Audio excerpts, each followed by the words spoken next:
Hello, everyone, once again, and good to see you, although I can't see you. I'm Marilyn Hawes, and I am doing this show for and with Unprecedented TV. And my show is called Heart and Soul, and you'll find us on YouTube.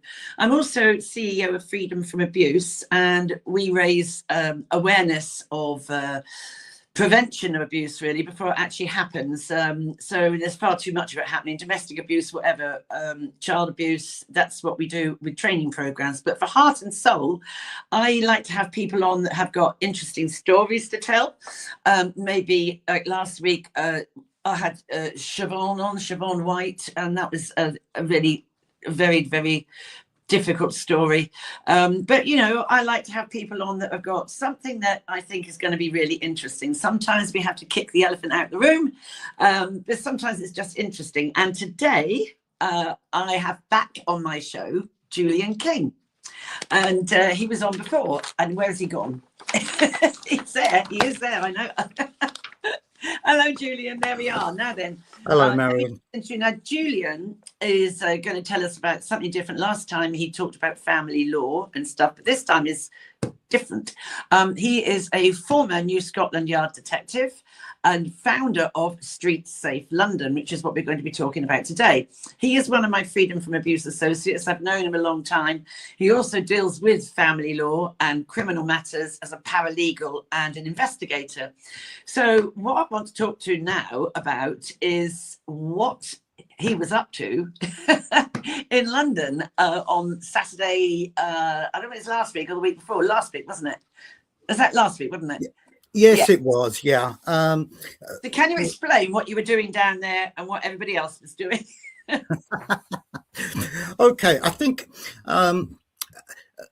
we're there pretty much once a week, and what we do is we deter scammers, pickpockets, opportunist, thieves, and we talk to the tourists, give them some crime prevention advice, and we, prevent them from being scammed, because unfortunately Westminster Bridge at the moment, well, in fact, for decades, has been pretty much lawless, and nobody really has taken responsibility for it.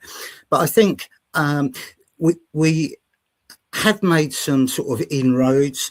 We have raised some issues, with the Metropolitan Police, and I can probably, talk about that a little bit later. But I was wondering, perhaps this week, because it's been quite topical, we go back to Henry Novak. Yeah. Start off with that case, because I think we will find that there are some similarities, believe it or not, with what we've been doing and what we've been raising with the police in Westminster. So perhaps if we go back to, Henry Novak. Do you want to start with that, or do you want Yes. No, let's start with Henry Novak. I mean, I come from Southampton, and I know exactly where he was murdered. I know that road. I know St Denis Road, Yes. Belmont Road. I mean, honestly, talk about being in the wrong place at the wrong time. I'm just going to throw some things at you, and as with your detective hat on from the New Scotland Yard, because they have come out of this not exactly covered in glory, have they? The police. I mean, what I have read that two locals actually rang 999 and said somebody's been stabbed. We can hear, and where this happened, I mean, it's very close. There's no really any front gardens, so they would have heard it. You're living in that road cheek by jowl, really. So there's that. And then why, if two people did go 999, someone's been stabbed, why wouldn't an ambulance have come out straight away, or a paramedic? Yes. As you know, I've got a lot of experience with Hampshire Police as well. Yeah. And, I was in the past also a detective, within Hampshire, as well as New Scotland Yard. I transferred after sort of 20 years service. So I do know it quite well. And I was actually there last week anyway, in relation to a case in the magistrates' court where we were assisting someone, which was quite an unusual situation. But I think that probably a good story for perhaps another meeting. Okay. Let's say, I think another episode, because it's a little bit more involved, but again, there are some sort of connecting factors. But yes, no answer to that. There should have been, an ambulance sent. Yeah. Somebody's probably made a mistake. They've probably not either understood what's going on. But if someone says, somebody's been stabbed, you would expect, that control room will automatically and what is send an ambulance stroke paramedic. What is so distressing is I see lots of stuff that comes up on X, yeah, and there was a doctor put a message out on X to say, had a paramedic gone at that stage, they could have, I mean, this sounds gory if anybody, but they could have like gone into his back and drained, because he had 2 liters of blood in his lungs, and they could have taken that pressure out and got him into surgery quickly. He reckons, this doctor could have been saved, which is just, isn't that awful to know that? I mean, I just cannot believe that the comment of one of the police officers, he would have died anyway. I mean, how outrageous.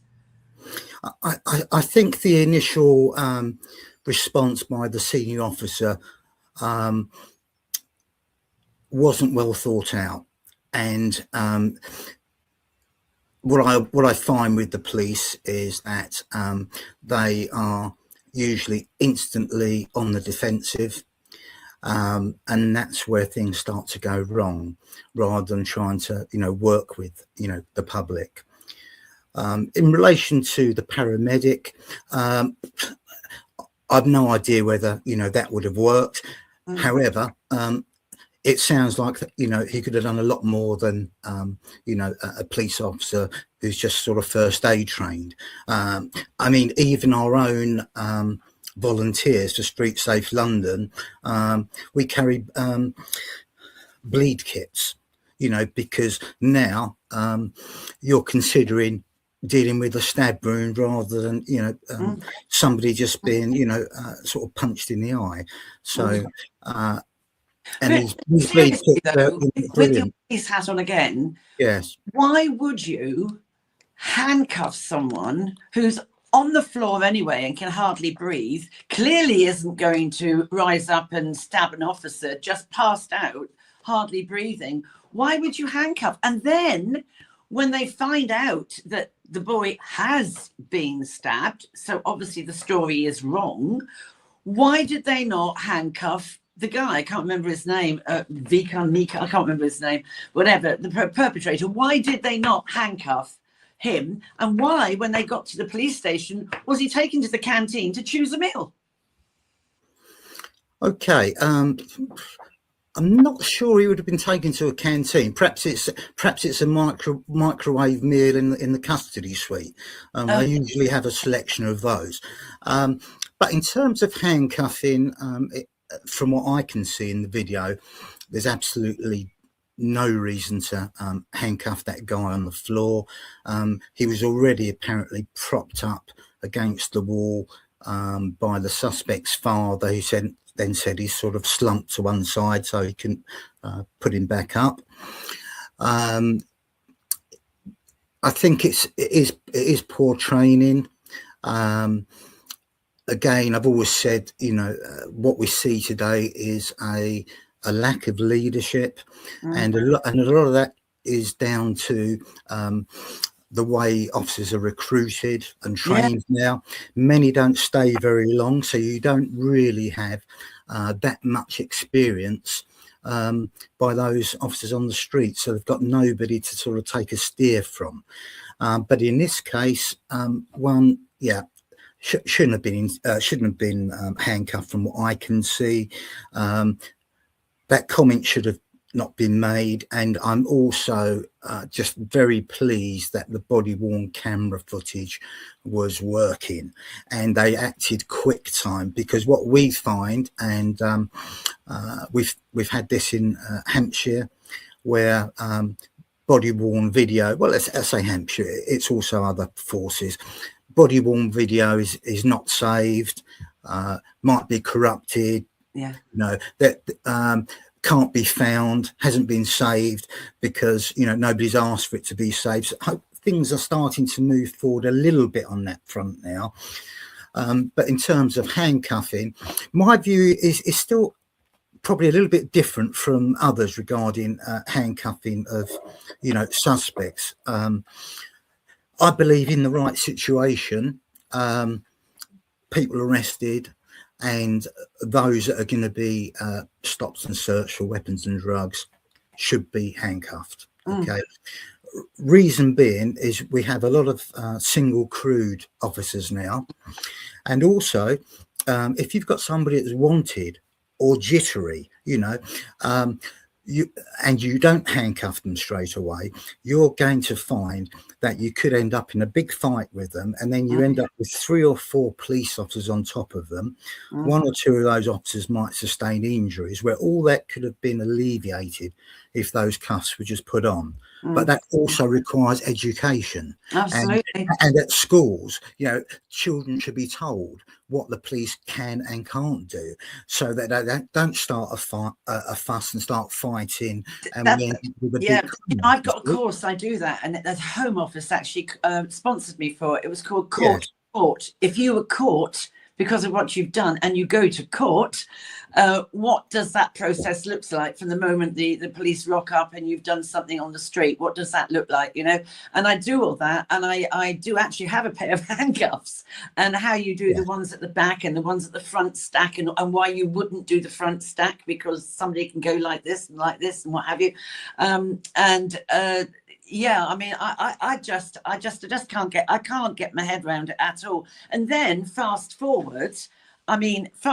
So Southampton people, I'm not a great fan of Hampshire police, I have to say. But Southampton people are not redneck rebels. So to have, and I'm sure the renter mob came up from somewhere, nowhere, just because they thought they could start kicking off. But Southampton people are generally, they're quite respectful. You don't even have fights after Southampton football games, even if we've lost, it doesn't break out in a fight. But the way, you start bringing out riot shields, doesn't that actually inflame a situation? It can do, but at the same time, they've also got a responsibility to try and protect property and the public, etc. So there are different ways of doing things, but I can't comment too much on that because I wasn't there. I can only go on what I've seen on the television. I could see there obviously some agitators there, but my own view is that people are starting to get fed up. Oh, they are. But have you seen the footage of about 3 or 4 coppers? They'd got one of the people on the floor and were kicking him in the head. There's footage of it. Yeah, again, it depends on the level of force, that needs to be used. You shouldn't be doing that, surely. It really depends, because if you go back and look at the Golders Green case, where the suspect had been tasered and all the rest of it, and he was still fighting, he was being kicked in the head, and then you've got experts saying that that's sort of permissible in those circumstances, you can do that, yes, believe it or not. But what you do find is that again, because of this lack of I'd say experience, and some forces, we've got an average of 3 to 7 years service, in that force, and so a lot of these will just go over the top. They won't be able to control themselves, which they should be able to do. And again, it's about the supervision. Remember what I was saying about the sergeants and the inspectors? They're not doing their jobs, and some of the reason I think for that is that they are too close to their troops with a lot of this wokeness, you know. I mean, I'm going to refer later on to a superintendent at Charing Cross Police Station, where I was raising issues, and the first sort of email, you know, that she sent back to me, she signed it as Tash, you know, rather than, you know, Superintendent Natasha Evans, you know, or whatever, superintendent. Now, once you start doing that, the discipline starts going. You know? Absolutely right. And the sergeants also have got very, very little service and knowledge, because you can do your sergeant's exam pretty much, you know, straight after your probation, you know, and with 3 years you could be a, you know, a sergeant. So how does that person control somebody that may have 10-15 years service, you know, who may have come in under, you know, the old system, where now it's like the graduate entry, and they say, well, you know, who are you to tell me that? What life experience have you got? You know, you've come straight in here, you know, to get a university degree. And what we find now is that once people have got these degrees, they then move on. Well, thank you very much. I've been paid to have a degree, and I'll go elsewhere, you know, and try and use my skills there, where really we want to keep them in the police. Well, I think also, tell me if I'm wrong, that the College of Policing need to certainly review their, because if they are saying, I mean, I read that if someone says racist or racism, and that's what happened, he said, didn't he, this guy, the perpetrator, oh, he was making a racist comment to me, blah, blah, blah. So they immediately jump on that bus. That's what they were saying, that is what you're taught at police college, that you know, you can't have that racism, you go down that route without checking first if it was right. I don't understand it. The world's gone mad. Well, this also applies to domestic abuse. Yeah, what they say is believe the victim. So they usually assume that the first person that's contacted police, you know, is the victim. Yeah, and sometimes that's not the case. Yeah. And again, sort of a bit of a link to the later stuff I'm going to talk about is there's no investigation. You know, it should be the ABC. You know, it's all about, you know, checking things. You know, so you know, you don't believe anyone, you check things, and you do a very brief investigation straight away, you know, and you will get a lot out of that. Because what I'm finding in this other matter that I'm dealing with over in Westminster is that they will take action straight away. They will diddle about a bit. They will arrest someone, and they don't know what's happened before. You know, you know, they're missing witnesses. They may have been able to turn the case around and show, actually, well, the person that I just put handcuffs on is actually the victim in all this. We've taken them away, and the suspects are out there on the loose. And well, again, you got something that you sent me that I know Charlotte's got, and she'll edit it in. And it was absolutely awful. It was a clip. I don't know if this is what you want to talk about as well. Of yes, later on, yes. A security guard, bodyguard, acting on false information. And the couple have got this. Well, no, not security guard. These were vigilante group. Oh, were they? And this is my, I suppose we could call it a beef now. It did start off as us actually, you know, trying to help Westminster Police, you know, and this has been going on for 5 months now, and all we've seen is the situation escalating and no positive action by Charing Cross Police to put people in handcuffs, arrest them, and let them know that you can't be acting this way. You know, there were some very serious assaults, and we reported crimes of violent disorder, and we've seen no action by Charing Cross Police. I've even sent a letter to Mark Rowley, the chief constable, which is an open letter. Absolutely no response. I would imagine it's just been passed on to Charing Cross and delegated to someone who said, you know, how can we avoid doing some work? So yeah, well, they are lazy. You usually get laziness, incompetence, and the worst thing is what I call institutional corruption, and that's where you don't have an officer that is prepared to put their head up above the parapet and say, oh, actually, this is wrong. It might be because of our, lack of experience or whatever, but hang on, there's some serious offences here. Perhaps we should, approach the CID or, or send something back up the chain saying, no, that they're actually violent disorder offences. Evidence is all captured on video, and we need to nip this in the bud. And because the photograph of that lady with her I mean, she must have been hospitalised, and she's got her head sort of like rammed against something, hasn't she, with all this red paint on? But if you actually look at the video clip that attaches that, what I've shown there is a what I'd call a far right unlicensed security bodyguard who's employed by all these content creators, and he enjoys going around and having a scrap, and he pummeled this female so many times in the side, and they're martial artists, so that would have caused some serious damage, probably even cracked ribs. You can see him kicking her, totally out of control. I've passed all the videos and additional information to Charing Cross Police with details of the suspects. Heard nothing back.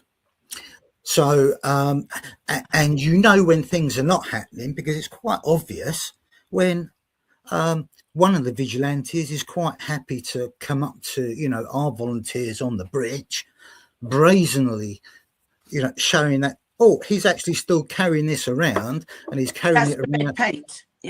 He's carrying it around as an offensive weapon, and the police are not arresting him because he's got a good relationship with them. We've also we even saw a clip. It was pixelated, but they were saying that he provides information to the police. So in other words, police provide information to him. So they'll see a pickpocket out and about or whatever, they'll give him a call so he can go and get some footage and, make some money out of it. Oh, yes. So I've told Charing Cross Police about this, and again, nothing. So I don't think they've heard about covert human intelligence sources, called, CHIS for short. And also the one of the vigilantes even referred to Crimint. Have you spoken to Sergeant so-and-so about Crimint? A Crimint is what I call a criminal intelligence report. So he's saying they're letting him go because he keeps giving them information about, who's the pickpockets and who's the shoplifters and stuff. So this has escalated to a stage where people are being hurt, and somebody is going to either get seriously injured or is going to die.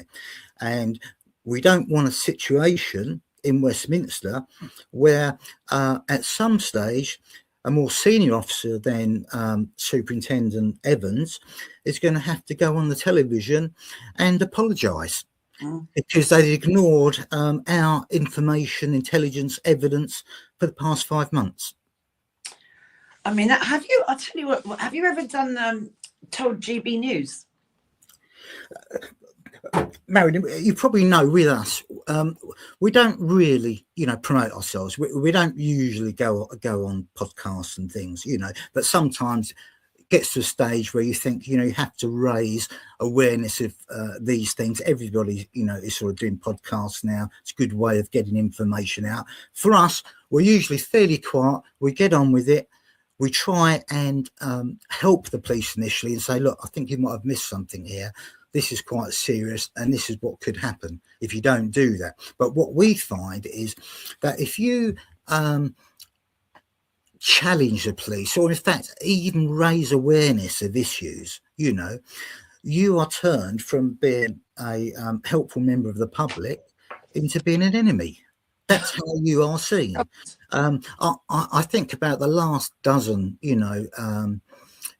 emails I've sent to Superintendent Evans and one of her inspectors. They haven't even had the courtesy to acknowledge the emails where we've provided video clips of offences being committed.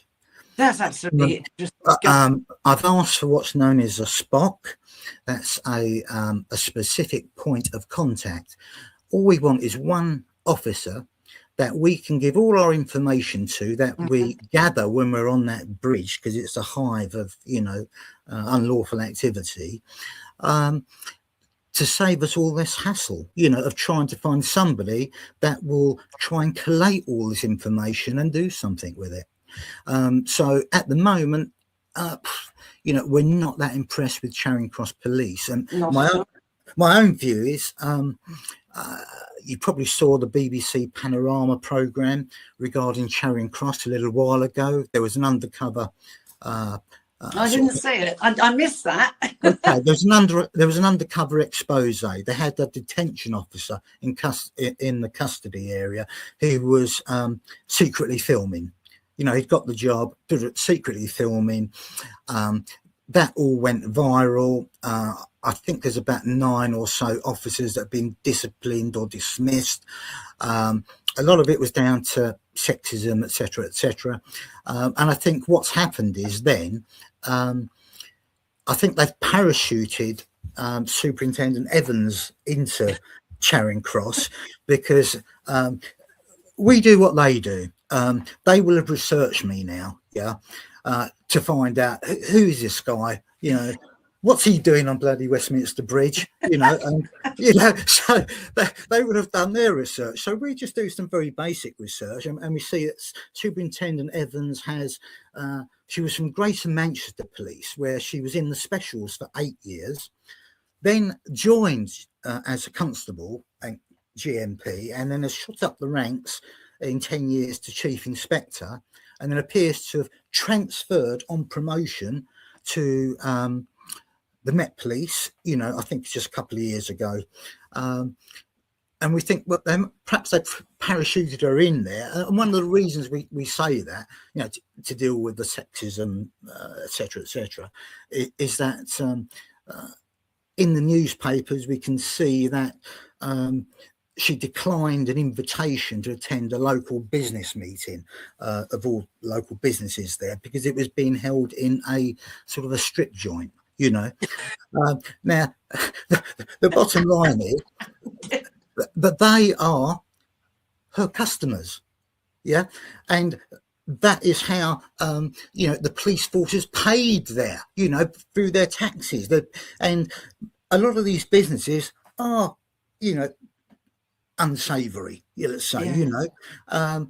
You've got casinos, you've got everyone, but if you blank them, when you've only just been appointed there because of some sort of woke ideology, okay, you're making a stand, but at the same time, you're not really working with your customer base, the people that you're supposed to be looking after, and the nighttime economy.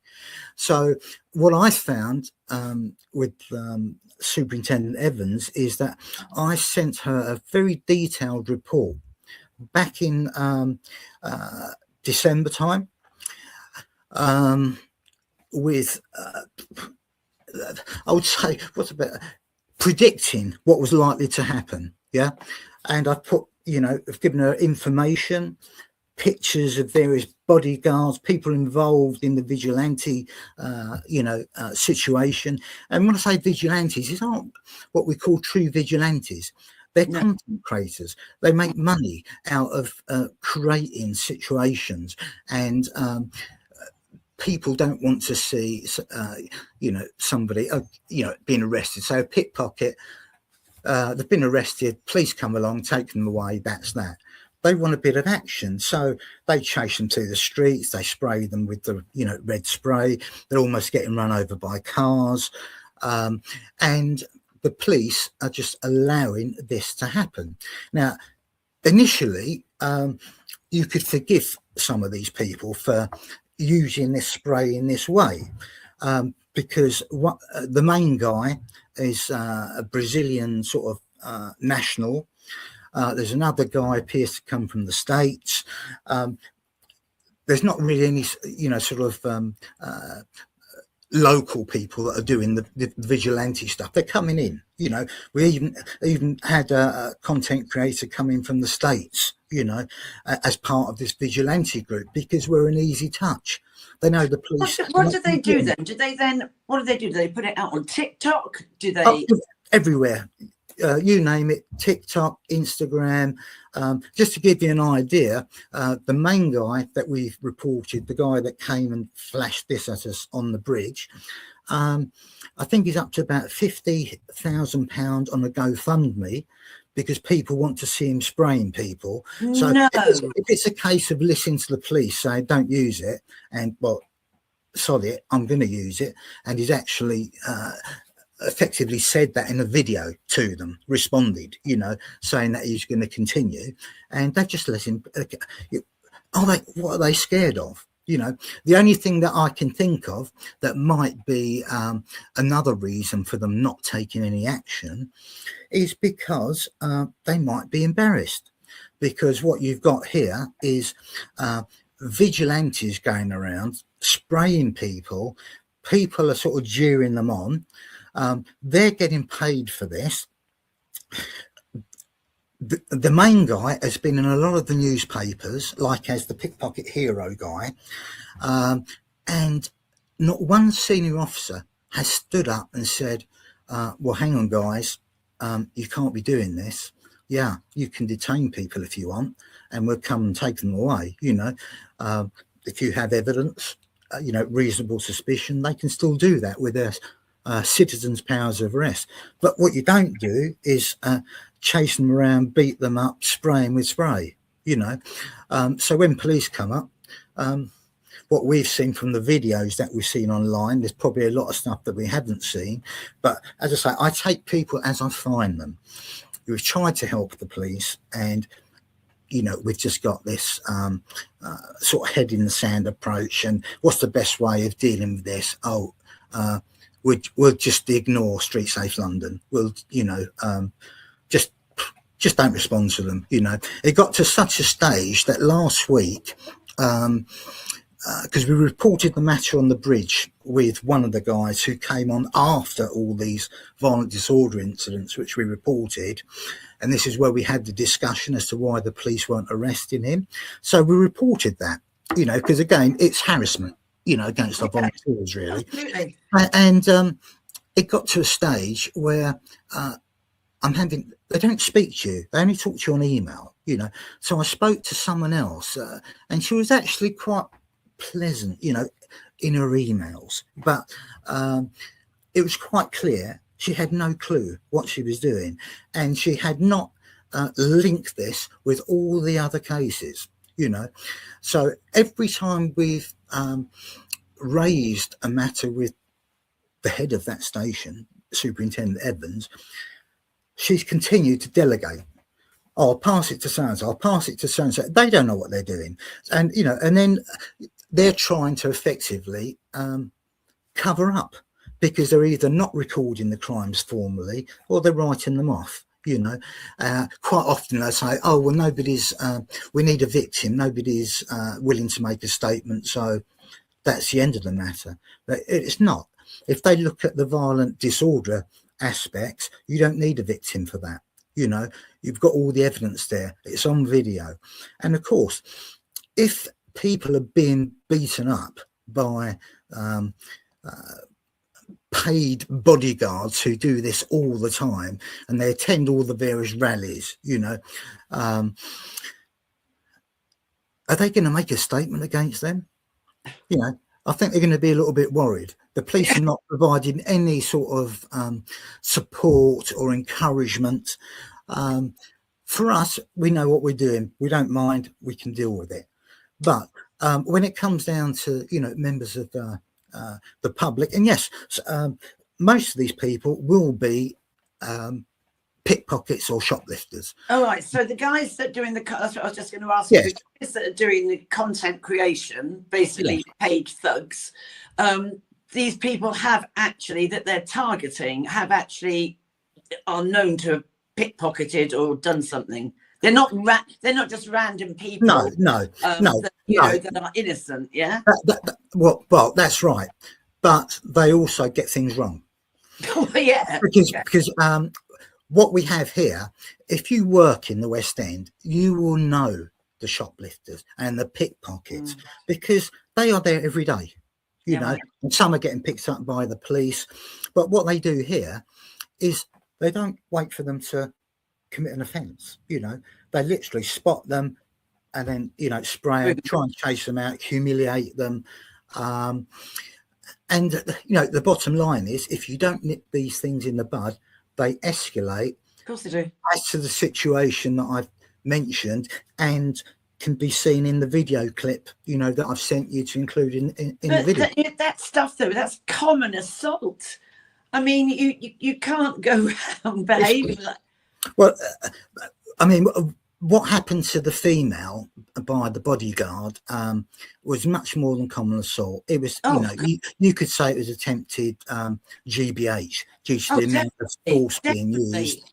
And also, let's make this thing clear, because some police officers don't even know that, the situation regarding these sprays. Now, these sprays are actually legal. Okay, and I get my domestic abuse victims to carry them in their handbags. Okay, but what they see is it's very good advertising. They put criminal identifier. So if you've got somebody from Brazil that's using that, there's a criminal, there's a spray. You know, it's like crazy. But then, you know, it goes further. It goes to assault where you've got a woman going to the ground and they've used like one guy's used virtually a whole can all in her sprays and in her face. And it comes out at a lot of force. You know, it's got a 4 meter distance. So if you get that, you know, in someone's eye, you know, very close, you could have an injury. But what they're doing when they use this, it's not used as a weapon of self-defense. It's used as an offensive weapon. So the only way, an example of how you would use this, go back to a domestic abuse case or whatever. If somebody's got someone's hands around someone else's throat, they can't get away, they're against the wall, you can spray this in their face and you know, to give you time to get away. Yeah, that's basically the type of use that's sort of acceptable. What's not acceptable is just to spray people. Yeah. Because then it becomes like an offensive weapon if you're intending to injure them, but also you've got common assault, as you said, you've got criminal damage of all the clothing, and you're also carrying an even if you put offensive weapon to one side, there's also another offence of having an article intending it to be used for criminal damage, you know. So the bottom line is, from what I've seen, they've not updated me, and until Westminster Police actually update me on what they're doing, we will continue to raise this. And I think the next person we'll raise this with, as we haven't heard anything from Mark Rowley, is we'll raise it with we'll raise it with Sadiq Khan. Well, good luck with that one. The bottom line is he's permitting lawlessness on the streets of London where people are getting injured, and some of this stuff is happening right on Westminster Bridge. You know, we've even had Khan's offices near there, isn't it? Yeah, we've even had a special constable beaten up on Westminster Bridge by a gang affiliated to a pickpocket that he was detaining, and he was off duty at the time. You know, it seems as though they just don't care, but I think it's more a case of a lack of leadership. You know, absolutely, but also and a lack of really working with the public, and they try and get around it now with all these BIDs, business improvement districts. So I mean, there is actually right in central London a private, I call it private policing, a private police force. Okay, it's a security company, but what they do is actual policing. You know, they wear red clothing. They're very good. They are very good, and without them, Leicester Square and the surrounding area would be. It would just be chaos, you know, at night. They're arresting people, handcuffing them, and when the police don't prosecute, they prosecute themselves. They do private criminal prosecutions, you know, Wow. and that's how we're heading, you know. Good grief! Oh, so when they've arrested them and they've cuffed them, what do they then do with them? Do they take them to the police station? No, they call the police. The police come along. They decide to arrest them or not. If it's sort of a violent offence, you know, and they've been fighting, no doubt they'll probably be arrested. But if it's something like shoplifting or whatever, they may make a decision. They often do, not to arrest. So what will happen is the police will obtain the name and address, confirm that of the suspects, and then the security company will conduct a private criminal prosecution, and that also happens even if they've arrested someone, they've gone to the station, and then they've released them, decided not to proceed. If they think there's enough evidence, you know, they will go with that. So, you know, that's the way things seem to be going. And no, I'm not being funny, Julian. Robert Peel must be turning in his grave. Well, yes. I mean, I'm so frustrated. I think with the sergeant I spied in speak to her on the email, I said, look, regarding the harassment of, you know, us on the bridge, I said, look, pretty much forget it. We're not going to assist you any further with this because we've lost confidence in you, you know, because they would only mess it up. Yeah. You know, and we would spend, you know, the next, you know, year backwards and forwards in and out of court for adjournments, and you know, and you know, the guy might get off because they've not done their job properly. So when you get to a stage where one of these incidents, we sent a video clip to the sergeant, and it's in relation to a colleague of the main pickpocket guy, he's another content creator. And this is where, you know, he sprayed her, chased her through traffic and all the rest of it.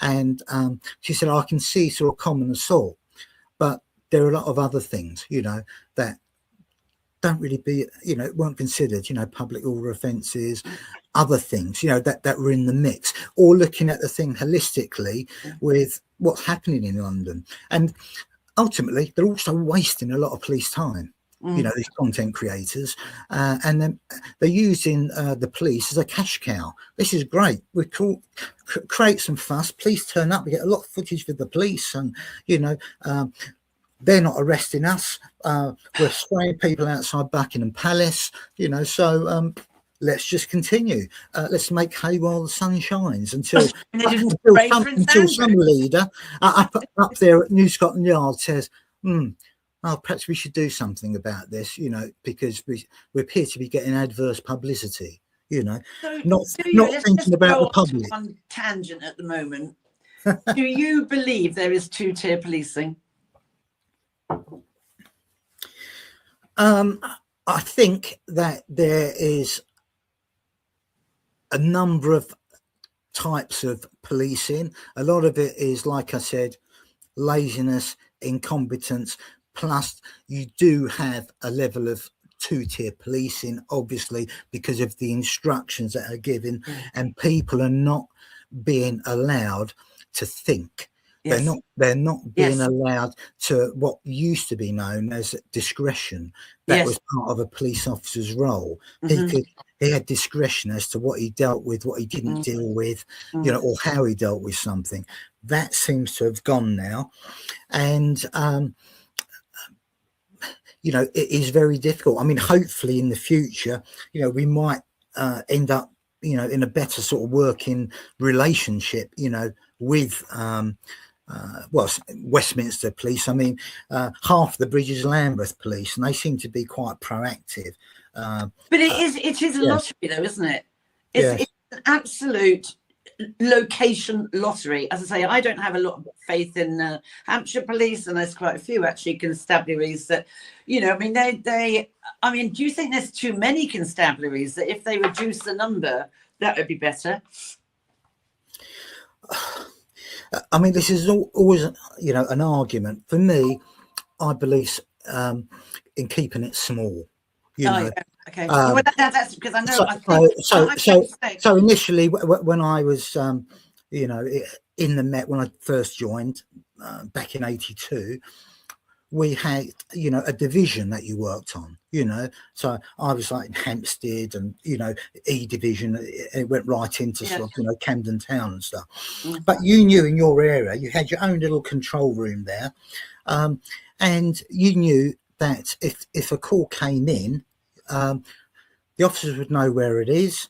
You would have backup, and people could actually speak to someone. You know, all the police stations are shut. You could actually come in, talk to a police officer, and say, "Oh, this is a bit complicated." And the police officer, "Okay, wait a minute. I'll just go upstairs and I'll get a detective constable to come down and speak to you in a side room." You know, or if it's a sexual offence, but you knew each other, and now we're going back to this new tenure system, which they did years ago and failed, and they're doing it again now with firearms. You know, kicking people off the firearms unit and then starting them all off again, and all these specialists going back to, you know, regular frontline duties. You know, which in itself they probably need to have more training, because just being a frontline officer, you know, I think it's a specialist role now. You know, because they deal with so much. You know, think when it goes into the police, it's actually very brave, actually, these days. Yeah. So we continue doing what we do, but as I say, Westminster Police, if you're watching, we're not going away. Well, honestly, I really thank you. It's fascinating stuff. Just think, I always wanted to be in the police. My dad wouldn't let me. And I wanted to join the Met. And he said to me, "Oh, you'd never get round to saying mom." Because that's the other thing I was going to say to you. See, I just don't think, when Henry, go back to poor Henry again, when he was on the floor and I've been stabbed, and the copper says, "Oh, I don't think so, mate." Well, he's not your mate. Why can't you say, "I don't think so, sir"? I mean, that whole lack of respect. Yeah, it's the whole discipline thing. If you look at the uniform standards, well, let's go back to Westminster and the West End. There's no consistency. You know, I've seen people that, you know, look extremely smart, you know, proud of their uniform, and you've got others that just look like SHIT. You know, of no bloody interest. And some of them, you know, you think, well, actually, are they really a police officer, or have they just thrown all this stuff on? You know, and it's the discipline. Yes, you know, it definitely is the discipline, and it goes back to everything else I say with every industry, with every school, you know, schools, you know. A fish rots from the head down. If the top person is lazy, is a numpty, isn't sort of like, you know, giving out set principles and ethics that we want done, if you're not going to, you know, then the whole thing will crumble. And that's the point, that they're not, you know, they're just, it's useless. I mean, it doesn't give me any faith whatsoever going forward, quite honestly. No, I mean, a lot of the supervisors, you know, that I've come across, you know, from various rank sergeant, you know, upwards, don't know, you know, how to do things practically, put the law into practice, you know, and deal with it. And what happens is, if they don't know how to deal with it, they'll try and write it off, you know, rather than go and speak to someone and try and find somebody that's experienced. Because, you know, even with me, if I, you know, there's always new legislation coming in, or if I'm not sure about something, you know, I will go make inquiries, and I'll ask anyone, you know. It's quite, you know, interesting. Years ago, we used to have murder squads, you know. And, you know, sort of 5 o'clock, you know, we would all get together and sit round in a room, and the detective superintendent there, and he'd go round everyone, you know, asking if they had any ideas or whatever. And that included like typists, you know, in people that were indexing civilians as well as the, you know, police officers, you know. But now it's difficult to actually get to speak to anybody. Well, let's think about person. We're nearly at the end. Yes. I'm sorry to say, but let's look at this one. Keir Starmer came out with the typical old chestnut yesterday by saying, with Henry and everything, lessons have to be learnt. Really? You're going to turn up to the lesson to learn? I can tell you, in the last sort of 40 years of doing this in the police and privately, lessons are never learnt. Of course they're not. They never are. And you've got to turn up for the lesson to learn it, and you've got to have a will to learn. That's the point. And a will. So do you think, wrapping up this chat, do you think, and this is what I hope and pray for, that the passing of Henry, he could well leave a legacy for change, couldn't he? Because I think people are really well and truly fed up. And I think, you know, I saw even in Paris at the Sorbonne, they're going to have tonight a meeting I mean, they kick off all the time, the French, don't they? But they're going to have a meeting in Paris of the young people in Paris are getting together to remember Henry. I think this story has got to be, it's got to be viral. It's got to be all around the world, hasn't it? I know Patrick Christie's on GB News said he's been hearing from all sorts of people around the world. It's a shocking thing to have happened. And I really do hope, Henry, if you're listening up there, that some good will come out of what was so absolutely awful. And Julian, I thank you for your time. I want you on again because of the other thing that you haven't told me about. Well, I can just give you like I'm really up to time, honestly. Okay, well, I'll give you a teaser later on. Okay, that's perfect. Thank you, and we'll get you on again. Thank you ever so much, and for the work you're doing at Westminster Bridge. Look after yourself. Thank you very much. And see you soon. See you soon. Well, there's Julian. Goodness me, what brave man. He wanted me to go on Saturday, and I had a family situation and I couldn't go. But my goodness, I don't think I'd want to be. I'd be really frightened of these paid content creators. Oh, it's awful. But then nonetheless, very, very interesting. So thank you, Julian. And this is me saying goodbye for now. From Heart and Soul with Unprecedented TV. And bye-bye from Marilyn. Take care of yourselves. Bye-bye now.